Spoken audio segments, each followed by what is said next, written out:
आज की कहानी एक जबरदस्त लड़की की है जिसका नाम पैग है। उसकी जिंदगी का एक ही मकसद था, पैसे कमाना और एक आलीशान जिंदगी जीना। बचपन से ही वो पैसों के पीछे दीवानी थी। उसने सिर्फ 5 साल की उम्र में अपनी जिंदगी के लिए प्लान बनाना शुरू कर दिया था कि कैसे वो खूब सारे पैसे कमा सकेगी। उसने अपनी माँ को अपने फ्यूचर बिजनेस प्लान की एक प्रेजेंटेशन दी ताकि वो उन पैसों को इन्वेस्ट करके सबसे बेहतरीन कॉलेज में एडमिशन ले सके, पर उसे कुछ भी पैसे नहीं मिल पाते। जब वो 6 साल की थी तब उसने अपने परिवार के बचे हुए फ्राइड चिकन को फिर से पैक किया और पड़ोस के एक बूढ़े आदमी को बेच दिया। इस तरह उसने 3 गुना मुनाफा कमाया। 12 साल की उम्र में उसने स्कूल में भी चीजें बेचनी शुरू कर दी। यही काम उसने सीनियर हाई स्कूल में भी किया। पैग में पैसा कमाने की काबिलियत कूट कूट कर भरी थी। जो कोई भी उसे परेशान करता तो वो उनसे भिड़ जाती थी। जब वो बड़ी हुई तो उसे एक नामी कॉलेज में एडमिशन मिल गया। आखिरकार उसकी मेहनत रंग ला रही थी, पर अचानक उसने मना कर दिया। पैग वहाँ पढ़ना चाहती थी, लेकिन उसकी माँ के पास इतनी फीस भरने के पैसे नहीं थे और न ही उसके पास पैसे हैं। फिर उसने सोचा कि जल्दी से पैसे कैसे कमाए जाएं। उसने एक नया तरीका निकाला, फुटबॉल मैच के नकली टिकट्स बेचने का। अपनी जबरदस्त एक्टिंग स्किल्स की वजह से उसने खूब सारे पैसे कमाए कि गिनते गिनते उसके हाथ थक गए। लेकिन पैग की किस्मत ने पलटी मारी। पुलिस ने उसे पकड़ लिया और उस पर धोखाधड़ी का केस हो गया।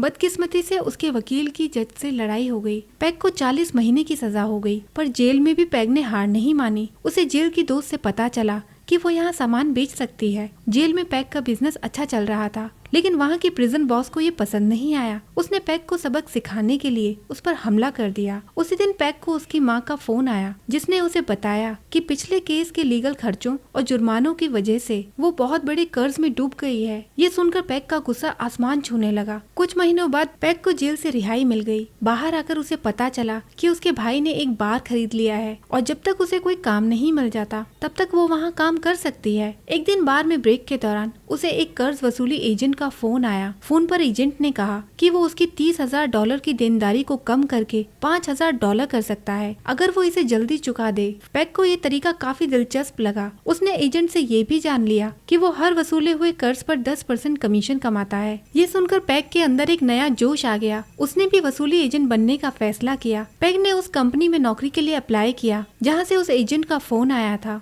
जब कंपनी के बॉस विज ने पैग को देखा तो वो हंस पड़ा और उसे कमजोर समझकर नौकरी देने से मना कर दिया। पैग ने उससे शर्त लगाई कि अगर वो 1 महीने में कंपनी की टॉप कलेक्टर बन जाए तो उसका सारा कर्ज माफ कर दिया जाएगा। बॉस को पैग की ये शर्त पसंद आई और उसने उसे नौकरी पर रख लिया। पैग ने वसूली एजेंट के तौर पर काम करना शुरू कर दिया, लेकिन उसने बाकी कलेक्टर्स की तरह ताकत का इस्तेमाल नहीं किया। उसने अपनी अक्ल और चालाकी से लोगों से कर्ज वसूली की। पैग का पहला कॉल एक अमीर लड़के को था, जिसने कहा कि उसके पास बहुत पैसे हैं लेकिन वो कर्ज नहीं चुकाएगा। पैग ने शांति से जवाब दिया कि अगर वो पैसे नहीं चुकाएगा तो वो उसके परिवार को उसके कर्ज के बारे में बता देगी। ये सुनते ही लड़के ने फौरन पैसे चुका दिए। इस तरह पैग का पहला काम आसानी से पूरा हो गया। जल्दी ही उसने अपनी चालाकी और बातचीत के हुनर से कंपनी की टॉप वसूली एजेंट का खिताब हासिल कर लिया। यहाँ तक कि उसने एक फायर फाइटर को भी डराया कि अगर उसने अपना कर्ज नहीं चुकाया तो उसका फायर लाइसेंस रद्द हो सकता है। यहाँ तक कि जब पैग को एक ऐसे आदमी का कर्ज मिला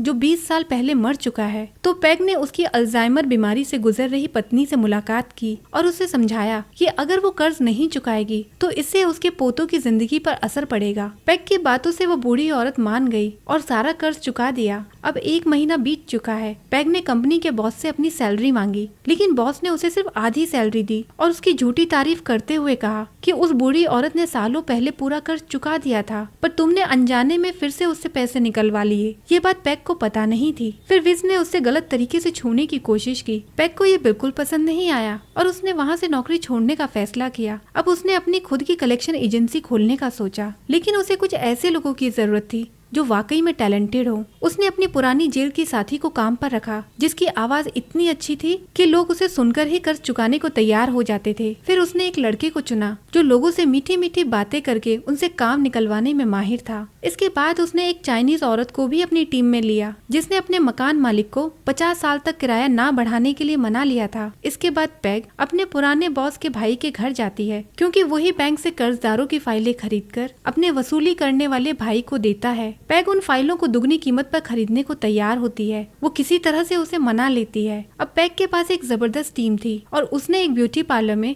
वसूली एजेंट की ट्रेनिंग देना शुरू किया। जल्दी ही उनकी एजेंसी का बिजनेस चल पड़ा। पैग और उसकी टीम ने अपने खास तरीकों से कर्ज वसूलना शुरू किया। उनकी होशियारी और बातचीत का तरीका इतना असरदार था कि वो आसानी से कर्ज वसूलने में कामयाब हो रहे थे। पैग की बढ़ती कामयाबी से उसका पुराना बॉस काफी नाराज हो गया। उसे लगा कि पैग अब उसके बिजनेस के लिए खतरा बनती जा रही है। वो अक्सर उनके काम में रुकावट डालने के लिए ऑफिस की लाइट काट देता, पैग के स्टाफ को मारने के लिए अपने गुंडों को भेजता। कई बार वो लोग आकर पैग को भी परेशान करने लगे, लेकिन पैग हार मानने वाली नहीं थी। फिलहाल उसके पास इतने ही पैसे थे कि या तो वो अपने साथियों को कमीशन दे सकती थी या कर्जदारों की और फाइलें खरीद सकती थी। वो फिर से विज के भाई के घर पहुंच जाती है और सारे पैसों से उसकी फाइलें खरीद लेती है। जब उसने ये बात अपने साथियों को बताई तो उन्हें बुरा लगा, मगर पैग ने भरोसा दिलाया कि उसका ये फैसला उन्हें आगे और ज्यादा फायदा देगा। सब लोग पैग पर फिर से भरोसा करने को तैयार हो जाते हैं। उनका मूड ठीक करने के लिए पैग उन्हें एक मैच दिखाने ले जाती है, जहां उसने सबके लिए वीआईपी इंतजाम किया होता है। मैच के दौरान जब पैग वॉशरूम जाती है तब कोई उसे एक नोट देता है और उसे खून से नहला दिया जाता है। पैग समझ जाती है कि ये सब कुछ विज का ही किया धरा है। तभी उसे याद आता है कि आज ऑफिस में तो कोई भी मौजूद नहीं है। वो गुस्से में भागती हुई अपने ऑफिस पहुंचती है, लेकिन वहां जाकर वो देखती है कि उसकी कंपनी की सारी फाइलें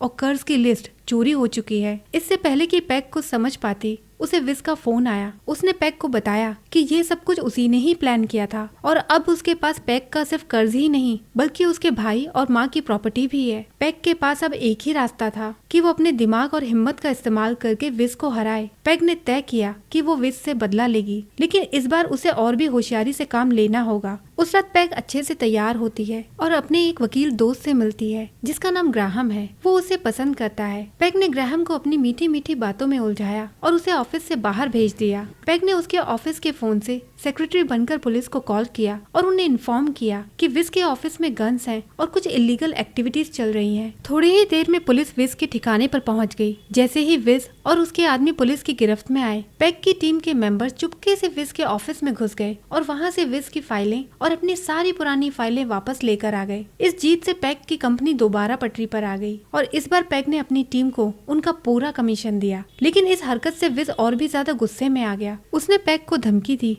कि वो उसके खिलाफ बड़ा कदम उठाने वाला है। पैग को विज की धमकी से डर तो लगा, लेकिन वो पीछे हटने वाली नहीं थी। एक दिन उसकी जेल वाली दोस्त ने उसे एक गन दी ताकि वो अपनी सेफ्टी कर सके। पैग ने सोचा कि अब समय आ गया है कि विज को उसके किए की सजा दी जाए। उसी रात पैग अपने भाई जेजे को एक फैंसी रेस्टोरेंट में डिनर के लिए बुलाती है और उससे विज की प्लानिंग के बारे में जानकारी लेने की कोशिश करती है। लेकिन जेजे को ये समझ में आ गया कि पैग ने उसे सिर्फ जानकारी निकालने के लिए बुलाया है, जिससे वो गुस्से में रेस्टोरेंट छोड़कर चला गया। अगले दिन पैग के घर के बाहर ग्राहम उसका पीछा करता हुआ नजर आता है। पैग को ये देखकर हैरानी होती है कि ग्राहम उसकी जासूसी कर रहा है। पैग अपने घर पर कमाए हुए पैसे रखने आई है। बाद में वो ग्राहम से बात करने बाहर जाती है और पूछती है कि आखिर वो ऐसा क्यों कर रहा है। ग्राहम उसे बताता है कि उसे पता चल गया है कि पैग ने उसकी ऑफिस लाइन से फोन करके पुलिस को बुलाया था और विज को गिरफ्तार करवाया था। पैग इस बात को लेकर थोड़ा घबरा जाती है, लेकिन तभी उसकी माँ कैथी उन्हें नाश्ते के लिए घर के अंदर बुलाती है। कैथी को पैग का वसूली का काम करना पसंद नहीं है। ग्राहम भी उसे समझाता है कि उसके दादाजी ने कर्ज अपने इलाज के लिए लिया था, लेकिन वसूली वालों ने उसकी सारी संपत्ति हड़प ली। जब तक उसके दादा केस कर पाते तब तक उनकी मृत्यु हो गई। तभी बातचीत के दौरान पैग का भाई जेजे घायल हालत में वहां पहुंचता है। कैथी फौरन पैग को इसके लिए दोषी ठहराती है, मानो जेजे की हालत पैग की वजह से ही हुई हो। उसी समय ग्राहम को एक कर्ज का पुराना पेपर मिलता है जो सोफिया नाम की एक बूढ़ी औरत का है जिसे भूलने की बीमारी है। उसे समझ में आ जाता है कि पैग ने सोफिया से बार बार पैसे वसूले हैं। ये वही वसूली थी जो पैग ने विज के साथ काम करते हुए अनजाने में की थी। पैग इसे देखकर ग्राहम को भी ताना मारती है कि उसने भी कर्ज लिया था लेकिन कभी चुकाया नहीं। तभी वहां अचानक पुलिस आ जाती है। कैथी और जेजे को गिरफ्तार कर लिया जाता है क्योंकि तलाशी में पुलिस को उनके घर से बहुत सारा कैश मिला है जो पैग ने रखा था, लेकिन इन पैसों का इल्जाम उन दोनों पर लगता है। पूछताछ करने पर पता चलता है कि ये सब कुछ विज ने प्लान किया था ताकि पैग के परिवार को मुश्किल में डाल सके। इस पूरी साजिश से गुस्सा होकर पैग अपने दोस्त की दी हुई बंदूक उठा लेती है और हवा में गोलियां चला देती है। विज बाहर आता है और दोनों में जमकर झगड़ा होता है। पैग उसे बहुत मारती है। थोड़ी देर बाद पुलिस वहां पहुंचती है और पैग को गन चलाने के जुर्म में गिरफ्तार कर लेती है, लेकिन थोड़ी ही देर में ग्राहम उसे जमानत पर छुड़वा लेता है। ग्राहम पैग को सलाह देता है कि वो कर्ज वसूली का ये गंदा काम छोड़ दे और कोई सीधा साधा काम करे, लेकिन पैग के मन में अब भी बदला लेने की आग जल रही थी क्योंकि हमला इस बार उसके परिवार पर हुआ था। पैग ने अपने साथियों से मिलकर सभी कर्ज वसूलने वाली एजेंसियों को एक जगह मिलने के लिए बुलाया। ये सभी लोग वो थे जिन्होंने कभी विज के साथ काम किया था। जल्द ही सभी लोग जेजे के बार में जमा हो जाते हैं। पैग एक जबरदस्त स्पीच देती है और सभी को एकजुट होकर साथ में काम करने का ऑफर रखती है। उसने सभी को समझाने का प्लान बनाया कि अगर वो सब मिलकर काम करें तो वो एक वसूली का बड़ा साम्राज्य खड़ा कर सकते हैं, जहाँ सबको बहुत सारा पैसा मिलेगा। उसकी बातों का असर सभी पर होता है, यहाँ तक कि विज भी इस प्लान में हिस्सा लेने के लिए राजी हो जाता है। उसे भी लगता है कि दुश्मनी के बजाय साझेदारी में ही फायदा है। लेकिन तभी विज को कुछ अजीब सा लगता है। वो बार में चारों ओर नजर दौड़ाता है और देखता है कि एक बैल के सिर पर हिडन कैमरा लगा हुआ है। वो समझ जाता है कि पैग ने सबकी बातें रिकॉर्ड कर ली है और ये सब एक ट्रैप था। उसी वक्त वहाँ पुलिस पहुँच जाती है। सभी लोगों को गिरफ्तार कर लिया जाता है। उसने आखिरकार विज को और बाकी सारे कलेक्शन करने वाली एजेंसीज को कानून के शिकंजे में पहुंचा दिया। लेकिन पैग का एक आखिरी काम अभी बाकी था और सीधे ग्राहम के ऑफिस की ओर जाती है। वो ग्राहम की सेक्रेटरी से पार्टी की तैयारी करने को कहती है। सेक्रेटरी पार्टी की तैयारी करने बाहर चली जाती है। पैग मुस्कुराते हुए सीधा ग्राहम के कैबिन में जाती है। वहाँ वो कुछ ढूंढने लगती है और आखिरकार उसे वो सारे बॉक्स मिल जाते हैं जिनमें कर्जदारों की फाइलें हैं। ये वो सारे कर्ज के बिल हैं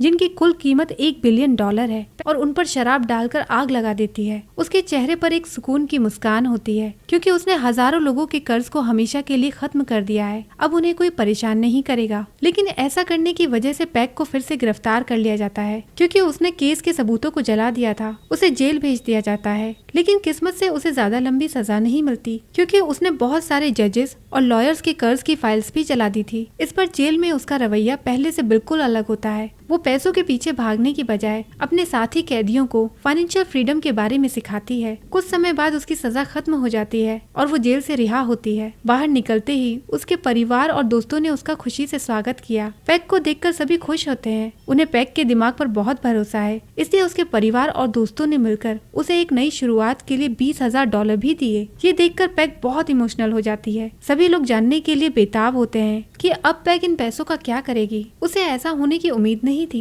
वो अचानक वॉशरूम चली जाती है। इसी बीच उसे एक और शानदार बिजनेस आइडिया आता है। इस बार वो अमीर लोगों से पैसा कमाने का तरीका सोचती है। पैग का गोल अब गरीबों से नहीं बल्कि बड़े बड़े अमीर लोगों से पैसा कमाना है। और ये कहानी यही खत्म हो जाती है। वीडियो पसंद आए तो इसे लाइक करें और इस कहानी के बारे में अपनी राय हमारे साथ शेयर जरूर कीजिएगा। मुझसे मिलने के लिए इस चैनल के दूसरे वीडियो पर क्लिक कीजिएगा। मिलते हैं आपसे अगले वीडियो में। तब तक अपना और अपनों का ख्याल रखिए। बाय बाय दोस्तों।